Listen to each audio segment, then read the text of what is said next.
Ciao a tutti, mi chiamo Heidi, sono una dottoranda qui all'Unito. Sto ancora imparando l'italiano, quindi mi dispiace ma parlerò in inglese. And because I'm speaking in English, I thought it would be good to provide you with a transcription of this video, which will be made available to you and where you can check anything that wasn't clear, and also the list of references that I will be quoting throughout this video. It will all be there in this transcription in case you want to check it out. Like I said, I'm a PhD student here in the curriculum of semiotics under the supervision of Professor Massimo LEONE. But I am also part of a Marie Curie doctoral network called Vortex, which is an European project made up of several researchers who study political radicalization, terrorism, and extremism. The theme of my research is disinformation and conspiracy theories related to these processes of radicalization, and my focus is on religious and medical conspiracy theories on social media, especially Facebook. So today I will talk a little bit about how technology, in particular social media platforms, affect the production, distribution, and interpretation of conspiracy theories. First, we should start with what is the conspiracy theory? How do we define it? I like to use Claire Birchall's definition, which is a narrative that has been constructed in an attempt to explain an event or a series of events to be the result of a group of people working in secret to a nefarious end. Another characteristic that is very important to know about conspiracy theories is that they model the world as two sides in a permanent conflict situation, where identities are strongly polarized in this antagonistic opposition between us, the good, versus them, the evil. I guess in a general manner, we can say that recent studies have been moving away from debunking conspiracy theories towards exploring their meaning for those involved. A possible approach regards how conspiracy theories serve as a way to express distrust and discontent with authorities, and perhaps even distrust towards society more generally, which shows how, in a more general manner, these relationships in public based automatically upon authority are in decline. Even further, scholars have noted that conspiracy theories often construct narratives that attempt to restore a sense of agency, causality, and responsibility. This relates to the idea that one of the main causes for the currency of conspiracy theories is the fear and confusion accompanying contemporary social-cultural upheavals. That is, conspiracy theories are said to flood in to fill the void of a nebulous, dispersed terror or fear. They are attempts to explain the ultimate causes of significant social and political events and circumstances, especially when these are not clear. So they function as a way to obtain cognitive closure. It is also important to know that belief in conspiracy theories is not seen as a function, that is not a result of cultural capital, education, or political learning. Conspiracy thinking is also not to be taken as a mere symptom of a delusional mindset. It's not crazy people talk, but it should be understood as an allegory of the complex social and economic changes of globalization and late capitalism that cannot be understood in any straightforward way. It should also not be understood as only a symptom of the breakdown of knowledge authority, as mentioned before, but of the breakdown of intuitive causality itself, as society becomes an increasingly complex system. Researchers Michael Butter and Peter Knight also advise against the pejorative view of this concept, arguing that conspiracy thinking is not merely an inevitable reaction to postmodernity, but at times it is a creative response. So scholars should beware of treating this phenomenon only as something destructive or harmful. Some even argue that conspiracy theories are necessary to the healthy functioning of a democratic society by offering opposing political ideas, helping to balance against concentrations of power. and they can even be a constructive force in politics. The presence of conspiracy theories is spread across social spheres, and it appeals to political moderates, extremists of both sides of the spectrum, and it involves a wide range of social actors at different levels and intensity. It's everywhere, and anyone can find themselves believing or reproducing a conspiracy theory. Other researchers also say that conspiracy theories may be associated with intentions to engage in political action against elites, which means that they can trigger behaviors aimed at challenging the status quo and those in power. And this in turn may lead to the exposure of inconsistencies in official accounts of events, as well as pressuring governments to become more transparent, which are all very good things. Nevertheless, more often than not, conspiracy theories have negative political and societal consequences. Besides, conspiracy theories about the politically powerful may work differently than those involving mostly ethnic or sexual minorities, activating different political identities and affiliations. In other words, not all conspiracy theories can be understood as manifestations of social struggles in the sense of questioning those in power, since many serve to strengthen existing power relations, further excluding minorities from decision-making processes. In any case, if conspiracy theories can do good things or bad things, we cannot ignore the potential harm that they can do and have been doing, which is why I find it so important to study them. In general, if there is one thing that has become very clear, is that in the last few decades, epistemic authorities and distributions of power have changed. More people are now able to intervene in the public sphere, feeling empowered by new media and its logics to act as reliable information sources. In this context, the base of conspiracy narratives becomes what Marilise Madison calls social trust. That is, the verification of these narratives transcends any reference to proven facts, but instead they rely on other narratives to support it, creating an interdependent web of conspiracy theories. It is a fact that the circulation of information, and consequently of mis- and disinformation, is regulated by network processes, rather than being driven by chance. This means that when speaking about online communication, it is also important to consider some of the social technical affordances of social media and how they impact this communication. Hugo Leal describes two basic processes by which online networks generally operate: the Matthew effect, related to centrality and power, and clustering, related to homophily and transitivity. Let's start with the first one.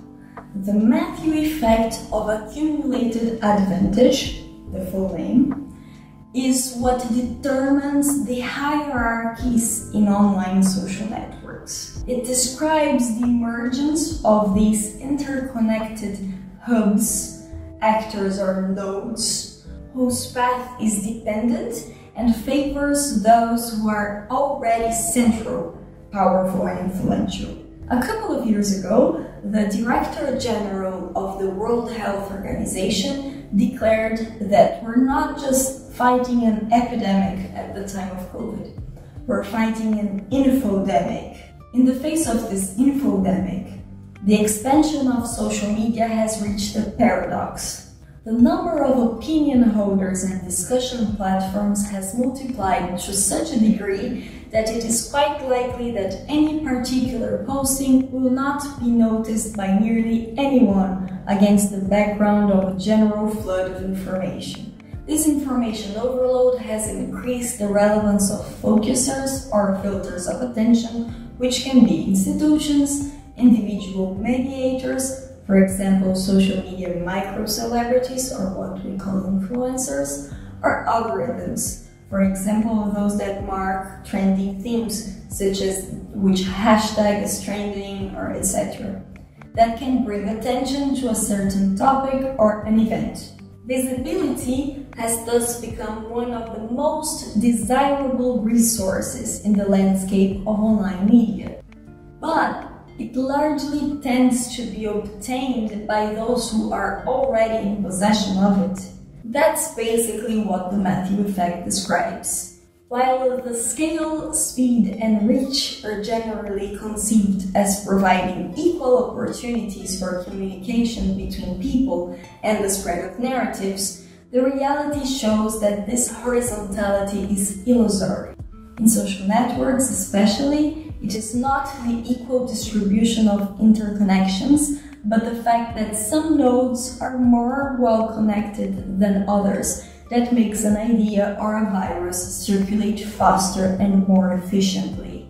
As a consequence, that dream, that utopian idea of the internet as a space of liberation and as the birthplace of new democratic communities has vanished. Horizontal distribution of power and equal opportunity are now illusions or lost to the past, to the early internet. Now they've been replaced with the logics of algorithms that merely increase the influence of those who already possess it. Above all, what I would like to highlight about social media influencers is their role not only in disseminating dis, or information, but also in guiding interpretation, in telling you how you should understand a piece of news, for example, and providing people with reasons for action. Boycott this business, buy things from that company, mail your congressman and ask for this thing, donate to that organization, vote for this party, go to the streets to protest that thing, etc. Such influencers can participate in deliberately coordinated networks of influencing activities and be engaged in the dissemination of strategic talking points. But their posting activities can also be self-started, aiming at the advancement of personal brands and increasing personal popularity. Often they are doing both. The fact is that there are possible ways to configure knowledge, to encode information, and those that gain precedence will influence what it means to know, what kind of knowledge is culturally valued, what we learn, how we learn, who will have access to knowledge and power. Therefore, in the same way that one may speak of an economic elite, a minority group that holds wealth, or a political elite, a minority group that holds decision-making power, I believe it is also possible to speak of a semiotic elite. And by this term, I seek to describe those nodes and actors who are in possession of the power to influence interpretation for large groups of people. This semiotic elite, created by the cost of visibility, is who decides how the world should be interpreted. I am not stating that this semiotic elite is a product of new media or technology, since there has always been a group of people who guided how information was interpreted ever since, I believe, the printing press. But the issue is that nowadays we are leaving the formation of this powerful group in the hands of social media algorithms and logics. I will get back to that. For now, let's go to the second process. After the Matthew effect, we have clustering. In essence, clustering reveals our tendency to connect with people who are similar or close to us, which in turn leads to segregation. That is, the so-called social media bubbles or echo chambers. Echo chambers are densely connected network clusters with few, if any, links to other groupings. They are bounded spaces marked by the internal reproduction of ideas rather than the external production of knowledge. As clustered, tight-knit communities, echo chambers forge particular beliefs and shield their members from outside influences. With little or no exchange of information with opposing or even different groupings, the adopted viral narratives will reverberate in feedback loops, leading to persistent worldviews and resistance to change. Echo chambers thus thwart, impede the development of people's critical faculties and analytical analysis capabilities, a configuration that feeds propaganda and extremism and reduces democracy and critical debate. And the ideological effect of the echo chamber is based on both homophily, similarity, and heterophily, dissimilarity. If we think of the two extremes of a social structure, the complete community or a complete network. In this way, if ideological discourses or orientations are repeated inside each echo chamber, the discourses being ideologically similar resonate, and they are reproduced and reinforced within each online community, resulting in a non-dialogue between communities.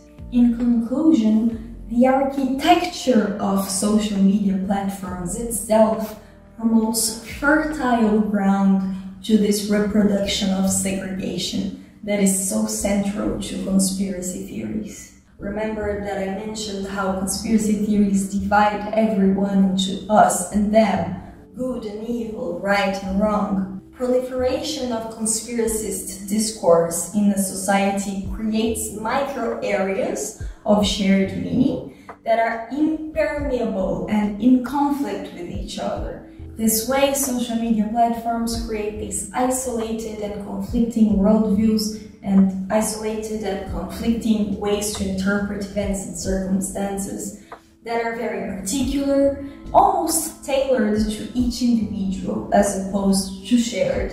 The fact of the matter is that despite it being a space for politics and community creation, the internet is first and foremost a place of business in which most of the information and data produced are employed to make profit. In concise terms, the hunt for profit and the transformation of behavior and experience into data and information can be said to constitute the underlying logic for constructing the affordances of new media environments. Social media works the way it works because it makes money this way. And if changes are employed to its architecture, it's most probably because it will make more money this way. In this sense, it seems naive to point out to community building and dialogue efforts as solutions to the problem of conspiracy thinking. Oh, we need to talk more and listen to each other more. That's not enough, because all of these efforts are obscured by the very structure of the online networks that host most of present-day human communication, on the basis of this notion that division and conflict generates profit. Therefore, it appears that without some fundamental change in the underlying logics upon which social media environments are constructed, there is not much that can be done to bridge the canyons that currently separate our semiospheres. If you guys recall the concept that Massimo mentioned in our last seminar of the semiosphere, of the way that we see and understand culture in the world.